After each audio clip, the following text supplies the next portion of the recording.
ისრაელში გაიმართა მემორიალური ღონისძიებები, რომლებიც აღნიშნავდნენ 1000 დღის გასვლას 7 ოქტომბრიდან.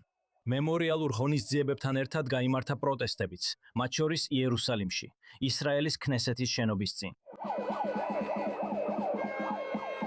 დროის გასვლამ არ შეამცირა ბევრი ისრაელის რისხვა, რომელიც მათ აქვთ საკუთარი მთავრობის მიმართ, ჰამასის თავდასხმისა და მის შემდეგ განვითარებული მოვლენების მართვის გამო.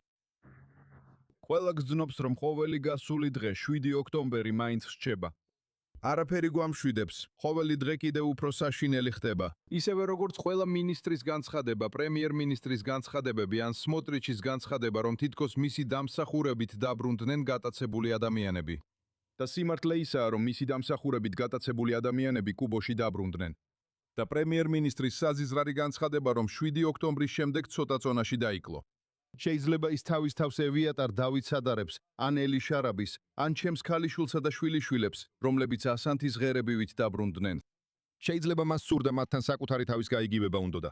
But it's simply disgusting. აი 24 News ინგლისურმა სამხრეთ ისრაელში ისრაელელებს შეხვდა, რომლებიც აქციას მართავდნენ იმ ადგილას, სადაც 7 ოქტომბერს ბრძოლა მიმდინარეობდა. გაზას გარშემო მცხოვრები ბევრი ადამიანი კვლავ შეშინებულია, რადგან ჰამასი ჯერ კიდევ აკონტროლებს ტერიტორიას გაზაში.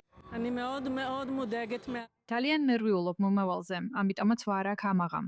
ჰამირი უკვე დაბრუნდა ჩვენთან დასაფლავებლად, მას შემდეგ რაც სიცოცხლე დაკარგა. მაგრამ მე აქ ვარ, რადგან მაწუხებს ის ფაქტი, რომ ისრაელის მთავრობა არ სურს გამოიძიოს ყველა მიზეზი ამ საშინელი მარცხის, რომელიც 7 ოქტომბრის დილას მოხდა. და არა მხოლოდ ის, რაც იმ დილა ადრიან მოხდა, არამედ ისიც, რაც წლების განმავლობაში ხდებოდა, სანამ ჰამასი ასე გაიზრდებოდა. რა მოხდა ისეთი, რომ შეუძლებელი გახდა მოსახლეობის დაცვა 7 ოქტომბერს. რატომ დასჭირდა ჰამირის დაბრუნება 746 დღე, ანუ 2 წელზე მეტი? რატომ არ დასრულებულა ომი დღემდე? რატო საუბრობდნენ სრულ გამარჯვებაზე, როცა ჰამასი ისევ ხელისუფლებაშია? და არჩევნების მოახლოებასთან ერთად ქვეყნის მომავალი მიმართულების შესახებ შეშფოთება იზრდება. ეს არჩევნები ძალიან გადამწყვეტია. ჩვენ გონია, რომ თუ ეს მთავრობა არ შეიცვლება, ძალიან გვეშინია ამ სახელმწიფოს მომავლისთვის.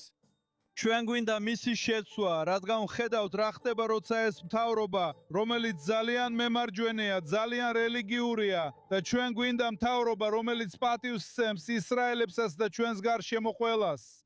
ასევე ადამიანებს, რომლებიც ცხოვრობენ ლიბანში, ეგვიპტეში, იორდანიაში, პალესტინაში. პროტესტის მონაწილეები მოითხოვენ სახელმწიფო გამოძიების ჩატარებას მე-7 ოქტომბრის ჩავარდნების გამო. მოთხოვნა, რომელსაც მთავრობა ჯერჯერობით ეწინააღმდეგებდა. და ეხლა ჩვენთან ერთად არის ჰილა აბირი. ის ლოტან აბირის და რომელიც ნოვა ფესტივალზე მოკლეს. დიდი მადლობა, რომ დღეს ჩვენთან ერთად ხართ და ამ მნიშვნელოვან თარიღს გვიზიარებთ. როგორ გადაწყვიტეთ აღნიშნოთ ეს დღე? რა არის თქვენთვის დღეს ყველაზე მნიშვნელოვანი გასაკეთებელი? ჩვენ მთელი დღის განმავლობაში მძევლების მოედანზე ვართ. და დღეს დავიწყეთ გამოფენა, სადაც წარმოდგენილია 1000 ნივთი და ჩვენ შევაგროვეთ ნივთები ყველა იმ ადამიანის, ვინც დაეცა, ვინც ტყვეობიდან დაბრუნდა.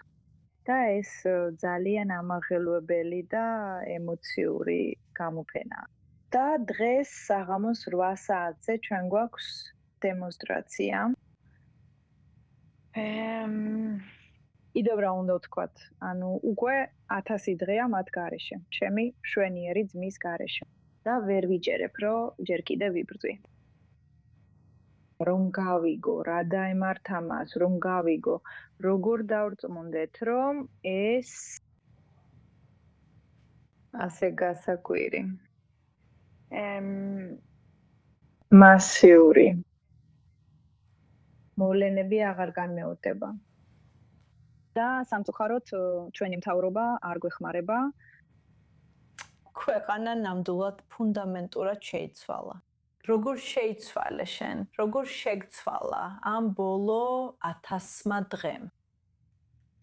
ბენიამინ ნეთანიაუსგან განსხვავებით, მე 10 კილო მოვიმატე. მთელი ჩემი ცხოვრება შეიცვალა, იცი? მე აღარ მუშაობ ჩემს წინა სამსახურში.